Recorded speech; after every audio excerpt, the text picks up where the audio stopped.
So hello everyone, कैसे हैं आप सब लोग। I hope each and every one of you is doing absolutely good. My name is, बस डॉक्टर लगाना बाकी है, मनीष कुमार। आई होप तो आपका स्वागत है आज के इस नए सेशन में। ये इंट्रोडक्टरी सेशन आपको विपिन शर्मा सर के जैसा लगा होगा, जो कि मुझे काफ़ी पसंद है। वो मेरे फेवरेट टीचर्स में से हैं। मतलब वो टीचर से थोड़ा आगे हैं। मैं उनसे कभी मिला नहीं physically, but he is the man whom I love the most, uh, which is not my relative also. Of course, I love my parents, I love my siblings, but he's a non-family member who came and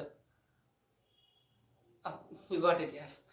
So, चेहरे पे खुशी तो दिख रही होगी, लेकिन ये खुशी शायद बाहर से ही है।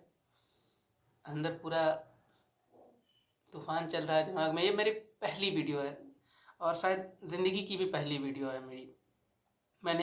मैं पूरी स्कूल लाइफ में प्रॉपर सुपर इंट्रोवर्ट टाइप रहा हूँ। मैं कभी किसी से बात नहीं करता था ज़्यादा, किसी से मिला नहीं बहुत ज़्यादा।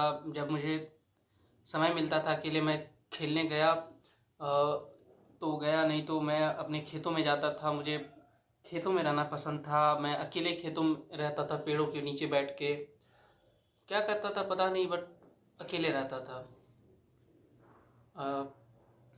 पूरी स्कूल लाइफ में एकेडमिक्स डिसेंट रहा है, और एकेडमिक डिसेंट रहा। सॉरी, आई कांटेक्ट मिस हो गया तो आप लोग को अच्छा नहीं लगा होगा। एकेडमिक डिसेंट गया तो अब मेरी लाइफस्टाइल पूरी बिगड़ी हुई है।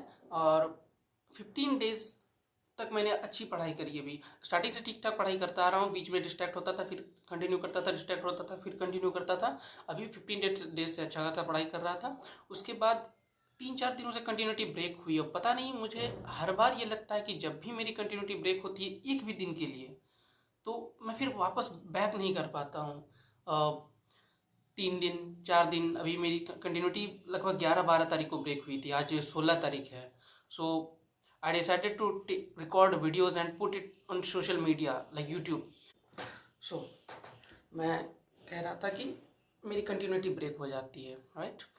सो I have decided to upload videos on social media, और मैं सब कुछ अपलोड करूँगा। एवरी आवर जो मैं यूटिलाइज़ कर रहा हूँ, वेस्ट कर रहा हूँ, no matter whatever is going on. मैंने एक शेड्यूल फिर से बनाया है। उसको मेरा पुराना शेड्यूल ही है, उसमें थोड़ा सा मॉडिफाई किया है मैंने। अब मैंने अपनी पढ़ाई को शिफ्ट वाइज डाल दिया है। जैसे अब मैं 3 घंटे से कम एक बार भी नहीं पढ़ूंगा। जब भी बैठूंगा एटलीस्ट 3 घंटे तो कंसिस्टेंटली बैठूंगा, क्योंकि मेरा एग्ज़ाम भी 3 घंटे का है और मुझे लॉन्ग सिटिंग की आदत भी रही है हमेशा से।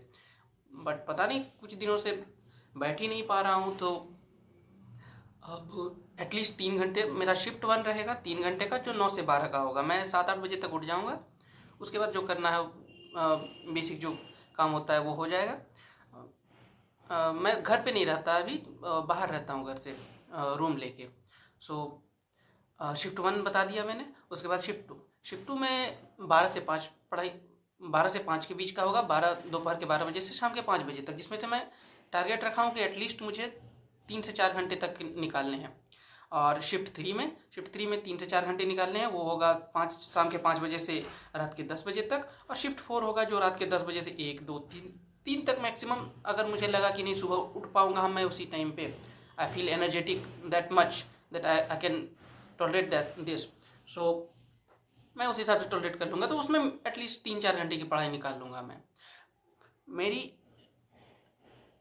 सब्जेक्ट्स की स्थिति में से अगर मैं बताऊं तो फिज़िक्स मैंने अगस्त तक पढ़ाई करी है। उसके बाद मैंने फिज़िक्स को हाथ भी नहीं लगाया सितंबर के बाद। मतलब मैंने मॉडर्न फिजिक्स टच कर लिया, मॉडर्न फिजिक्स कंप्लीट कर लिया उधर से। उधर मैं वर्क एनर्जी पावर पे हूँ। मैंने मैकेनिक्स भी ख़त्म नहीं किया है। और फिज़िक्स मान के चलो लगभग 10-20% ही डन हुआ है मेरा। केमिस्ट्री मैंने ठीक ठाक कर लिया। फिजिकल केमिस्ट्री ओके है, लगभग केमिकल काइनेटिक्स वगैरह 1-2 चैप्टर छोटा छोटा बचा हुआ है। ऑर्गेनिक केमिस्ट्री में मैं चल रहा हूँ, जीओसी पे हूँ अभी। जो पंकज सर हैं वो अभी करंटली हाइड्रोकार्बन पे हैं। बॉटनी में मैं सर से काफ़ी आगे चल रहा हूँ मैं भी, क्योंकि मैं इधर माइक्रोब्स वाला चैप्टर भी ख़त्म कर चुका हूँ और पीछे से रिवाइज भी करता आ रहा हूँ, तो ऑन एन एवरेज सही चल रहा है बॉटनी। और जोलॉजी भी गुड पेस पे चल रहा है मेरा, मैं कॉन्कर कर लूँगा। अब मैंने 15 डेज़ का टारगेट ये लिया है अभी, आज से लेके 15 या 14 डेज़। सो 31 जनवरी तक मैंने सिलेबस का टारगेट लिया था, जिसमें से मैं फिजिक्स में मैंने टारगेट लिया है वर्क एनर्जी पावर ख़त्म करना है पूरा, आधा करके छोड़ा हुआ हूँ। Centre of mass, rotational motion, उसके बाद मैं सॉलिड फ्लूइड थर्मल प्रॉपर्टीज़ और थर्मोडायनेमिक्स को छोड़ रहा हूँ, क्योंकि ये मुझे आगे हेल्प नहीं करेंगे, उतना सवाल कम आता है, तो अभी के लिए छोड़ रहा हूँ ताकि मैं इलेक्ट्रोडायनेमिक्स पे जा पाऊँ, क्योंकि सलीम सर पूरा रिलेट करके पढ़ा रहे हैं।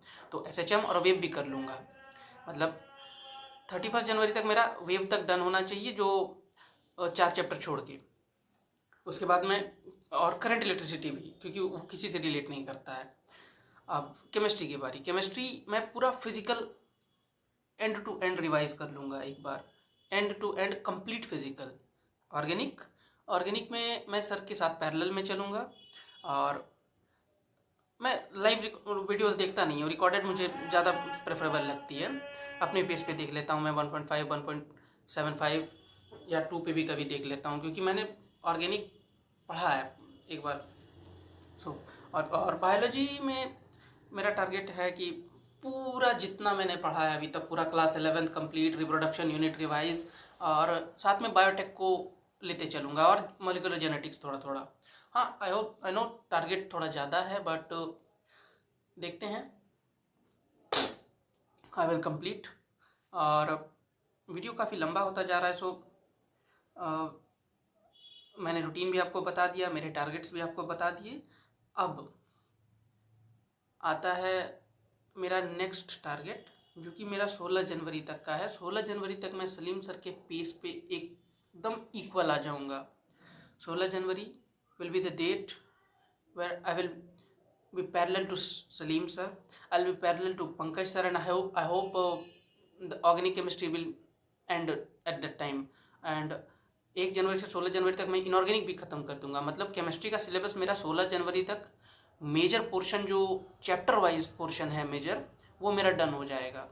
उसके बाद मैं बायोलॉजी की बताऊं तो बायोलॉजी मेरा पूरा ख़त्म हो जाना चाहिए। अगर एक आधा चैप्टर छोटा सा, थोड़ा बहुत, छोटा नहीं छूटेगा तो प्रिंसिपल ऑफ इनहेरिटेंस ही छूट सकता है, तो एक आधा चैप्टर अगर छूटेगा तो छूट सकता है, बाकी मैं पूरा बायोलॉजी कवर कर लूँगा। और 16 जनवरी तक टारगेट्स हो गए। मैंने जेई मेंस का फॉर्म भी भरा है, और मैं जेई मेंस भी देने के लिए जाऊँगा। और let's think what could be done. So video में पॉज कर दूँ, भाई कोई देख रहा है अगर तो ले सकते हो चैलेंज, एटलीस्ट इतना नहीं तो इससे कम ले सकते हो। और मैं, हाँ, डेली वीडियोस अपलोड करूँगा, डेली डेली डेली डेली, एक भी दिन ब्रेक नहीं होगा, चाहे मैं पढ़ूँ ना पढ़ूँ, कम पढ़ूँ ज़्यादा पढ़ूँ, किसी दिन बिल्कुल ना पढ़ूँ, वो भी हर चीज़ इंक्लूडेड होगा। Every hour of my day will be in front of you. आप देख सकते हो मैं पूरे दिन भर में करूँगा क्या एग्जैक्ट। बाल भी बिखरे होंगे काफ़ी, क्योंकि अभी अभी सो के उठा हूँ।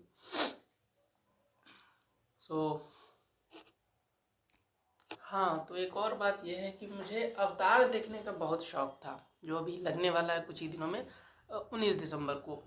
जेम्स कैमरॉन सर की मूवी है, मुझे बहुत पसंद है, बट मैं देखूं या ना देखूं, इस चीज़ का डिसीजन मैं आप पे छोड़ता हूं।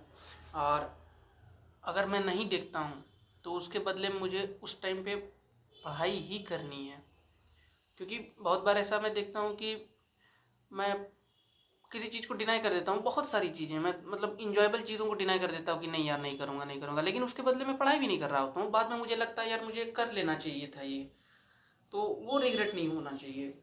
सो करूँगा पढ़ाई अगर नहीं गया तो, या फिर मूवी देख लूँगा। 3 घंटे की मूवी है, 2.5 घंटे की, 3-4 घंटे लगेंगे। मुझे 3D में देखने का शौक है, मैंने कभी 3D में कोई मूवी नहीं देखी आज तक, और अवतार 3D में देखने लायक भी है।